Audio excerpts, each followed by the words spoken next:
Kelly Ann Bates miała zaledwie 14 lat, kiedy poznała Jamesa Pattersona Smitha. Nie było fajerwerków, nie było magii, ale było poczucie, że ktoś jej słucha, że ktoś ją widzi. I choć on miał 48 lat, a ona dopiero skończyła szkołę podstawową, dla Kelly wyglądał jak ktoś stabilny, pewny siebie. Ktoś, kim mogła się zachwycić, bo nikt wcześniej nie traktował jej jak kobiety. Poznali się w domu znajomej. Kelly opiekowała się dziećmi, a Smith po prostu się pojawił. Z czasem zaczął ją odprowadzać, zagadywać, oferować pomoc, a potem zapraszać do siebie. Mówił, że ma 32 lata. Kelly twierdziła, że ma 16. Każde z nich kłamało, ale tylko jedno z nich wiedziało, co robi naprawdę. Zaczęło się od komplementów, potem wiadomości, spotkania, potajemne rozmowy przez telefon. Jej rodzice nie mieli pojęcia, z kim ich córka się spotyka. Widzieli tylko, że zaczęła się zmieniać. Nagle spędzała więcej czasu poza domem. Coraz rzadziej mówiła, dokąd idzie. Kiedy pytali, odpowiadała niechętnie. Kiedy nalegali, złościła się. W końcu przyprowadziła go do domu. Jej mama spojrzała mu w oczy i zamarła. Powiedziała mężowi: nie podoba mi się ten mężczyzna. Coś z nim jest nie tak. Ale Kelly była zakochana i nie chciała słuchać. Związek Kelly i Jamesa z zewnątrz wyglądał dziwnie. Ona, drobna, uśmiechnięta nastolatka. On, milczący, wycofany mężczyzna z siwiejącymi włosami. Dla sąsiadów było to co najwyżej trochę niepokojące. Dla rodziców Kelly złowieszcze. Ale dla Kelly James był wszystkim. I robił wszystko, by tak pozostało. Izolacja stała się pierwszym narzędziem. Smith powoli odciął Kelly od przyjaciół, szkoły i rodziny. Przekonywał, że rodzice ją kontrolują, że koleżanki jej zazdroszczą, że tylko on zna prawdę, tylko on ją rozumie. Z dnia na dzień Kelly znikała z życia innych ludzi. Zostawał tylko on. Pojawiły się też pierwsze ślady przemocy, ale subtelnej, nie siniaki, nie w pierwszych tygodniach. To były drobne gesty, zakazy, kontrola ubrań, znikające wiadomości, schowane telefony. A potem już bardziej klasycznie. Uderzenie, szarpnięcie, upokorzenie. Kelly, jak wiele kobiet w podobnych relacjach, tłumaczyła sobie wszystko. Jest zestresowany. To moja wina. Już więcej tak nie zrobi. Ale Smith dokładnie wiedział, co robi. Miał przeszłość. Bił inne partnerki. Zmuszał je do przesłuchań, żądał lojalności, próbował topić w wannie. Dwie kobiety po prostu od niego uciekły. Kelly została.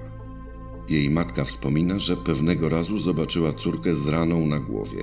Kelly powiedziała, że potknęła się o drzwi kuchenne. Powiedziała to z takim spokojem, że matka uwierzyła. A może po prostu nie chciała dopuścić prawdy. Bo prawda była nie do zniesienia. Jej córka zakochała się w oprawcy. A on właśnie szykował się do czegoś znacznie gorszego. Kelly zaczęła znikać. Nie tylko z życia rodzinnego, ale z życia w ogóle. Nie wychodziła z domu.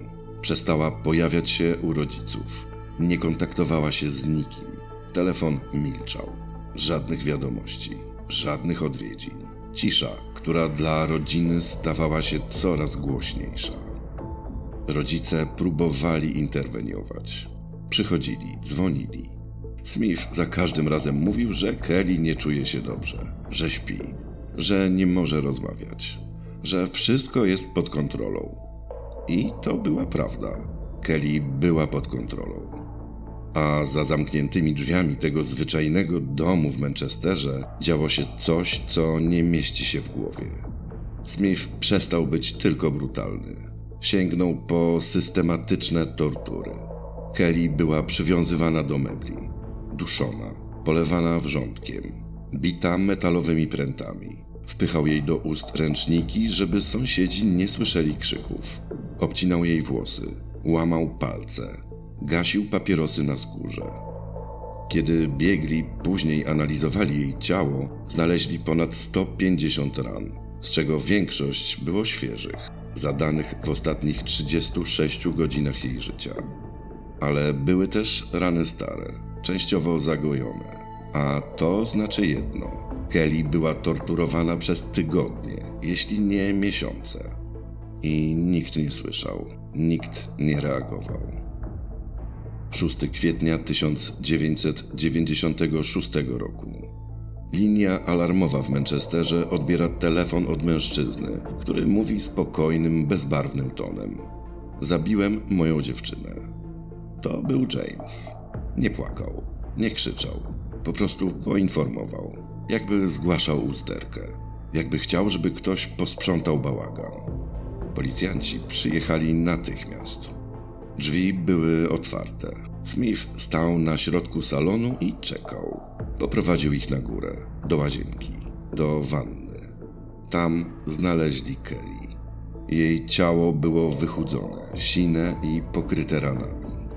Połamane kości, zniekształcone stopy i dłonie, wargi rozdarte, poparzona skóra, wybite zęby, odcięte jedno ucho. Nie miała oczu. Według raportów sądowych i zeznań biegłych medycyny sądowej, jej oczy zostały wydłubane około 3 tygodnie przed śmiercią. Policjanci zamarli. Na twarzach nawet najbardziej doświadczonych funkcjonariuszy było widać wstrząs. Smith twierdził, że to był wypadek, że Kelly się poślizgnęła. Twierdził też, że ją kochał, że tylko czasem tracił panowanie nad sobą. Ale śledczy nie potrzebowali wiele czasu, by wiedzieć. To nie był impuls. To nie był przypadek. To było metodyczne, okrutne, ciągłe znęcanie się i celowe tortury, które zakończyły się śmiercią. I to nie nagłą. Smith zabijał Kelly przez całe tygodnie. Opinia publiczna w Wielkiej Brytanii była w szoku. Zaczęto zadawać pytania. Dlaczego nikt jej nie pomógł? Dlaczego nikt nie zareagował? Jak w ogóle mogło dojść do czegoś takiego? Sala sądowa była pełna. Oprócz adwokatów i dziennikarzy przyszli tam zwykli ludzie, zbulwersowani i zszokowani. Przyszli zobaczyć twarz człowieka, który potrafił okaleczyć i zadać 150 ran dziewczynie, którą rzekomo kochał. James Patterson Smith siedział spokojnie. Nie okazywał emocji, nie przepraszał, nie spuszczał wzroku, ale też się nie bronił, przynajmniej nie w sposób, który miałby jakikolwiek sens. Twierdził, że Kelly prosiła o przemoc, że była dziwna, że to ona chciała być bita. Próba odwrócenia winy. W jego wersji był tylko biernym wykonawcą pomysłów w chorej relacji. Ale biegli nie zostawili na nim suchej nitki. Psycholodzy sądowi nazwali go manipulatorem, sadystą, człowiekiem o zerowej empatii i wysokiej potrzebie kontroli. Lekarze pokazali obrażenia Kelly, w tym te, które nie mogły powstać w ramach żadnej zgody, zabawy czy seksualnego eksperymentu. To były tortury, prawdziwe, brutalne. Nawet sędzia nie ukrywał emocji. Jeden z policjantów powiedział po rozprawie: widziałem wiele ciał, ale czegoś takiego nie widziałem nigdy, nawet na wojnie. Matka Kelly, Margaret, zeznawała ze łzami w oczach. Ojciec musiał opuścić salę. Wyrok? Dożywocie. Minimum 20 lat bez możliwości wcześniejszego zwolnienia. Sędzia powiedział wprost: to, co pan zrobił, jest nieludzkie. Kelly nie zginęła. Ona została zamęczona. Ale wyrok to jedno, a cisza po nim to drugie. Bo pytanie, dlaczego nikt jej nie pomógł, wciąż brzmiało przerażająco głośno. Wyrok zapadł. James Patterson Smith został zamknięty. Ale rodzice Kelly nie potrafili się pozbierać. Matka mówiła w wywiadach: czasem budzę się w nocy i czuję, że Kelly wraca do domu. A potem przypominam sobie, co się wydarzyło. Lokalna społeczność, która przez tyle miesięcy milczała, zaczęła zadawać sobie pytania. Dlaczego nie słyszeliśmy krzyków? Dlaczego nikt nie zauważył śladów? Czy mogliśmy coś zrobić? Niektórzy z sąsiedzi twierdzili, że coś podejrzewali, ale strach, obojętność albo po prostu ludzka bezradność sprawiły, że nikt nie nacisnął dzwonka, nikt nie wezwał policji. Sprawa Kelly Ann Bates stała się symbolem tego, co dzieje się za zamkniętymi drzwiami, kiedy ofiara nie może wyjść, a oprawca wygląda jak zwyczajny sąsiad.